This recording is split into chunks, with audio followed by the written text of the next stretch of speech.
Assalamualaikum warahmatullahi wabarakatuh. Selamat datang kembali pada pembelajaran pendidikan agama Islam dan budi pekerti kelas 7 bersama Ibu Uminila Septinifat SPDI. Sebelum kalian belajar, Ibu ingatkan adaptasi kebiasaan baru kita. Wajib memakai masker dan tetap jaga jarak apabila di luar rumah. Selalu mencuci tangan dengan air yang mengalir. Menyediakan hand sanitizer, mengkonsumsi makanan bergizi dan seimbang, olahraga yang cukup, tidak bersentuhan atau bersalaman, menggunakan transaksi elektronik. Setibanya di rumah, langsung mandi. Mari kita ikut membantu memutus tali rantai penyebaran COVID-19, dimulai dari kesadaran diri sendiri. Pada pertemuan kali ini, kita akan membahas tentang indahnya kebersamaan dengan sholat berjamaah. Agar kita mendapat berkah dari pembelajaran kali ini, mari kita baca basmalah bersama-sama. Bismillahirrahmanirrahim.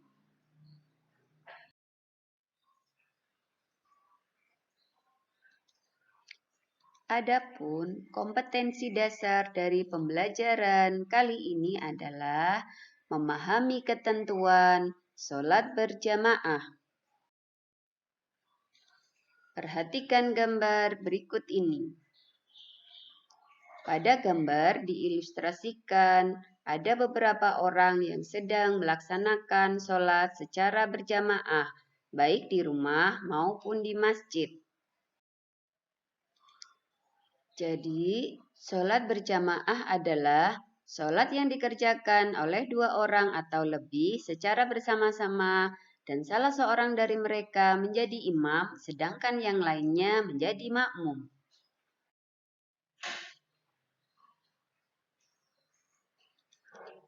Adapun hukum sholat berjamaah adalah sholat berjamaah hukumnya sunnah muakkad, yaitu sunnah yang sangat dianjurkan. Bahkan sebagian ulama mengatakan bahwa sholat berjamaah hukumnya fardu kifayah. Artinya, jika ada yang melakukan maka gugurlah kewajiban bagi yang lainnya. Sedangkan keutamaan sholat berjamaah adalah sholat berjamaah dibandingkan dengan sholat munfarid, pahalanya akan dilipat gandakan dengan 27 derajat. Sesuai dengan dalil nakli sholat berjamaah, Rasulullah Shallallahu Alaihi Wasallam bersabda, Bismillahirrahmanirrahim. Anibni Umar qala Rasulullah Shallallahu Alaihi Wasallam. Salatul jama'ati tafdulu ala salatil faddi bisab'i wa isyarinna darajatin. Rawahul Bukhari wa Muslim. Artinya, dari Ibnu Umar radhiyallahu an, Rasulullah Shallallahu alaihi wasallam bersabda, salat berjamaah lebih utama dibandingkan salat sendirian dengan 27 derajat. Hadis riwayat Bukhari Muslim. Perlu kalian ketahui bahwasannya ada keutamaan lain dari sholat berjamaah. Yang pertama, menjalin silaturahmi antar sesama. Yang kedua, mengajarkan hidup disiplin, saling mencintai dan menghargai. Yang ketiga, menjaga persatuan, kesatuan, dan kebersamaan. Yang keempat, menahan dari kemauan sendiri atau egois. Yang terakhir adalah mengajarkan kepatuhan seorang muslim kepada pimpinannya. Berikutnya yaitu tentang syarat sah sholat berjamaah. Yang pertama, tentu ada imam. Yang kedua, makmum berniat untuk mengikuti imam. Yang ketiga, dikerjakan dalam satu majelis. Yang keempat, makmum sesuai dengan sholatnya imam.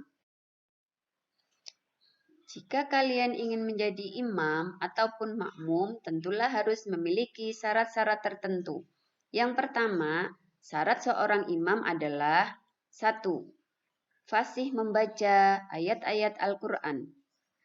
Yang kedua, mengetahui syarat dan rukun sholat serta perkara yang membatalkan sholat. Yang ketiga, paling luas wawasan agamanya dibandingkan yang lainnya. Yang keempat, berakal sehat alias tidak gila. Yang kelima, sudah balik. Yang keenam, berdiri pada posisi paling depan. Yang ketujuh, seorang imam adalah seorang laki-laki. Kalaupun imamnya seorang perempuan, maka jamaah makmum di belakangnya harus semuanya seorang perempuan. Yang terakhir, seorang imam tidak sedang bermakmum kepada orang lain. Sedangkan kita sebagai makmum harus memiliki syarat-syarat sebagai berikut. Yang pertama, makmum berniat mengikuti imam. Yang kedua, mengetahui gerakan sholat imam. Yang ketiga, berada dalam satu tempat dengan imam. Yang keempat, posisinya di belakang imam. Yang terakhir, hendaklah sholat makmum sesuai dengan sholat imam. Misalnya, imam sholat asar, maka makmum juga sholat asar. Adapun jika kita menjadi seorang makmum, itu terbagi menjadi dua. Yang pertama yaitu makmum muwafiq, adalah makmum yang mengikuti imam sebanyak rakaat yang dilaksanakan oleh imam. Yang kedua yaitu makmum masbuk, adalah makmum yang ketinggalan rokaatnya dengan imam serta melewati ruku dan langsung takbiratul ihram serta mengikuti imam dalam keadaan apapun dan kekurangan rakaatnya dilanjutkan sendiri.